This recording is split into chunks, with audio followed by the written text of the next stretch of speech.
안녕하십니까. 길버드 아카데미에서 수학을 강의하고 있는 박현수라고 합니다. 제가 이번에 강의할 문제는 1번 중3 수학 상단원에 있는 2차 함수에 해당하는 문제입니다. 문제가 되게 간단하게 주어져 있는데 2차 함수 y는 x의 제곱 플러스 2kx 그리고 플러스 4k-5라고 되어 있는 이런 2차 함수 식을 주고 그래프가 x축을 잘라내는 선분의 길이의 최소값을 구하라 라고 이야기를 해두었습니다. 일단은 아이들이 70점대 이하의 아이들 같은 경우는 이 x축을 잘라내는 선분의 길이라는 표현에 대해서도 좀 익숙하지 않은 면이 있어서 문제를 봤을 때 x축과의 두 교점의 위치를 생각해서 두 교점의 x좌표 값을 생각을 해서 그 교점의 x좌표 값의 차를 구해서 우리가 x축을 잘라내는 선분의 길이를 생각하면 된다라는 표현을 좀 많이 해주고 있고, 그리고 이런 문제가 익숙하지 않은 학생 같은 경우는 이렇게 일반형으로 주어진 부분을 보면은 무조건 이제 표준형으로 고쳐가지고 꼭지점을 찾아서 어떻게 접근을 해보려고 하는 경향이 좀 있고, 그게 안 된다라고 하면은 인수분해를 어떻게 해서 x축과의 교점을 바로 이제 찾아보려고 하는 그런 경향이 있어가지고 이런 문제 같은 경우는 좀 다르게 접근을 해야 되는 부분에 대해서 이야기를 해주고 있습니다. 일단 제가 강의를 할 대상은 중3 70점 이상 학생을 대상으로 강의를 진행하려고 하고 진행해 보겠습니다. 첫 번째 체크 포인트로 잡을 부분은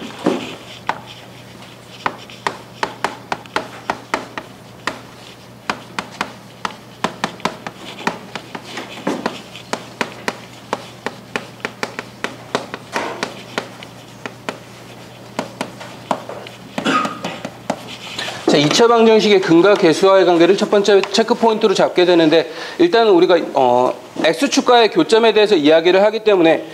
y는 0과 y는 x의 제곱 플러스 2kx 플러스 4k-5라는 두 식을 연립을 해서 2차 방정식을 얻어내고 그 교점의 근과 계수와의 관계를 이용해서 우리가 x축을 잘라내는 선분 교점의 x좌표 두 x좌표의 차값을 계산을 하려고 합니다. ax제곱 플러스 bx 플러스 c가 0이다 라고 주어져 있는 경우, 그리고 2차 방정식이기 때문에 a가 0이 아니라고 주어져 있는 경우 두 근을 알파 베타라고 이야기를 한다면은, 자, 알파 플러스 베타는 유명 선생님 어떻게 표현할 수 있을까요? 예, 마이너스 a분의 b다 라고 표현을 할 수 있을 겁니다. 그리고 알파 베타는 윤혜령 선생님 어떻게 표현할 수 있을까요? 예, 감사합니다. a분의 c다 라고 표현을 할 수 있을 겁니다. 일반적으로는 교재에서 공통적으로 다루는 부분은 여기까지 다루게 되는데, 간혹 교재를 보다 보면은 알파 마이너스 베타에 대한 정보를 싣고 있는 교재가 있어서 이 부분에 대한 이야기도 아이들에게 해주고 있습니다. 일단 알파 마이너스 베타 같은 경우는 위에 주어져 있는 알파 플러스 베타와 알파 베타를 이용하여 알파 플러스 베타의 제곱에서 4알파 베타를 뺀 것을 루트를 씌워서 구한다라고 이야기를 해주고 있고, 이게 절대값 a분의 루트 b제곱 마이너스 4ac가 나오는 부분까지 아이들에게 이야기를 해주고 있습니다. 자, 그리고 두 번째로 체크 포인트를 잡을 부분이, 일단 우리가 선분의 길이의 최소값을 구하라고 요구를 하고 있기 때문에 선분의 길이를 식으로 나타낸 다음에 그때 2차 함수의 최대 최소를 이용해서 구해야 되기 때문에 그 부분을 체크 포인트로 잡았습니다.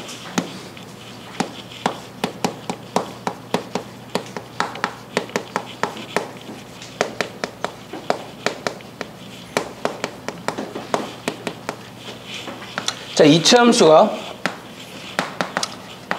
y는 ax제곱 플러스 bx 플러스 c라는 형태로 2차 함수이기 때문에 a가 0이 아닌 그런 형태로 일반형의 형태로 주어져 있을 때 우리는 최대 최소를 구하기 위해서 표준형으로 변경을 해야 될 필요가 있고, 그 표준형을 a의 가로 열고 x-b 가로 닫고의 제곱 플러스 q라고 이야기를 했을 때 a가 0보다 크다라고 이야기를 한다면은 아래로 볼록의 그래프가 나오기 때문에 최소값을 갖게 되고, 그 최소값은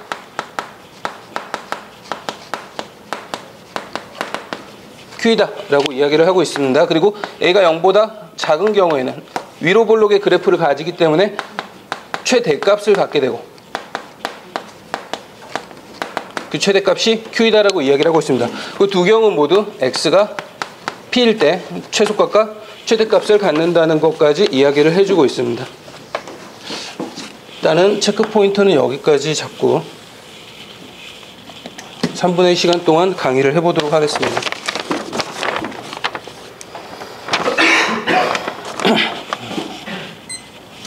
자, 지금 문제에서 y는 x의 제곱 플러스 2kx 그리고 플러스 4k 마이너스 5다 라고 식이 주어져 있기 때문에 이차 함수의 생김새가 아래로 볼록의 형태를 가지고 x축과의 두 점에서 만나게 될 것입니다. 우리가 여기를 알파라고 이야기를 하고 여기를 베타라고 이야기를 한다면 이 이차 함수가 x축을 잘라내는 선분의 길이라는 거는 알파 마이너스 베타다 라고 표현을 할 수 있다는 걸 생각할 수 있겠고, 이 알파 마이너스 베타, 알파가 크다라고 전제를 했을 때는 알파 마이너스 베타가 되겠고, 그런 전제를 깔지 않는다면 알파 마이너스 베타의 절대값이라고 이야기를 할 수 있겠습니다. 주어진 상황에서 우리가 알파 플러스 베타 값과 알파 베타 값을 추출해 보면은 근각계수의 관계에 의해서 도출을 하면 알파 플러스 베타는 마이너스 2k가 되겠고, 그리고 알파 베타는 4k-5라고 이야기를 할 수 있기 때문에 이걸 이용해서 저 과정을 통해서 유도를 한다면은, 자, 마이너스 2k를 묶어서 제곱한 값에서 마이너스 4 가로 열고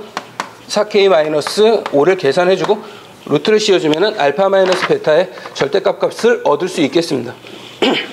전개를 해주면은 4k 제곱 마이너스 16k 플러스 20의 루트를 씌운 값이 나오게 되고, 이 값은 루트 4 가로 열고 k의 제곱 마이너스 4k 그리고 가로 닫고 플러스 20. 이 안쪽을 완전 제곱식으로 만들기 위해서 이 k의 개수 마이너스 4의 절반의 제곱을 더했다 뺐다 할 겁니다. 자, 더해줘서 완전 제곱식이 나오는 부분은 4 가로 열고 k 마이너스 2 가로 닫고의 완전 제곱이 나올 테고, 마이너스 4 같은 경우는 앞에 4를 받아서 마이너스 16으로 나오기 때문에 플러스 4 이렇게 나와서 루트를 씌워주면 값이 나오겠습니다. 우리가 구하고자 하는 선분의 길이의 최소값, 선분의 길이 알파 마이너스 베타의 절대값이라는 거는 k가 2일 때 루트 안에 4값이 들어가기 때문에 루트 4, 즉 2의 값을 갖는다 라는 거를 알 수 있겠습니다. 일단은 제가 설정한 출제의 난이도와 빈도를 말씀드리면,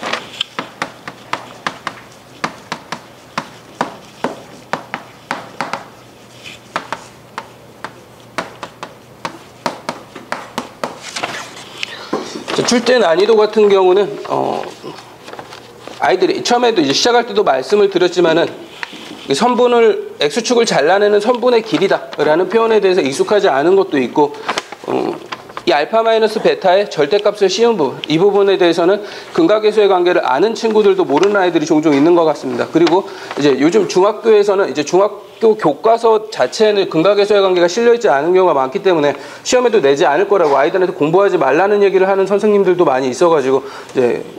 가르쳤을 때 이거 꼭 알아야 된다라고 이야기를 했을 때 거부하는 아이들도 많이 있기 때문에 고등과정에 가면은 우리가 3, 4차까지 근각계수의 관계를 다루게 되는데, 이 부분을 모르면은 그때 가서 이제 또 다른 애들보다 좀 처진 상태에서 시작을 하게 된다라고 설득을 해주고 있습니다. 일단 그런 부분들에서 아이들이 어려움을 겪는 부분이 있어서 출제 난이도는 일단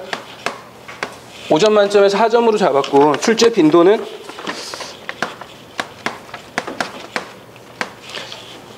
선분의 길이를 구하라 라는 식의 문제가 아니라 길이에서 한 번 더 최소값을 구하는 것까지는 그렇게 이제 무조건 나온다 라는 정도까지는 아니어도 그래도 좀 나오는 정도 수준이라고 생각을 해서 3.5점으로 잡았습니다. 그리고 아이들이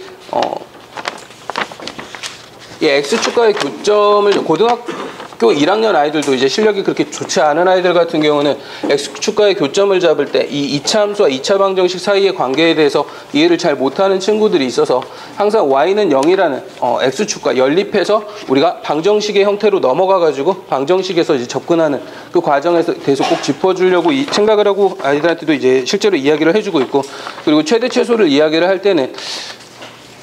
중등 과정에서도 심화 과정으로 들어가게 된다면 우리에게 x값의 범위를 줄 수가 있다라고 생각을 해서 아이들에게 범위가 주어지는 경우에 대해서도 이야기를 하고 있고, 그 내용이 그렇게 어렵지는 않아서 아이들도 상당 부분 이해를 하고 따라오는 걸로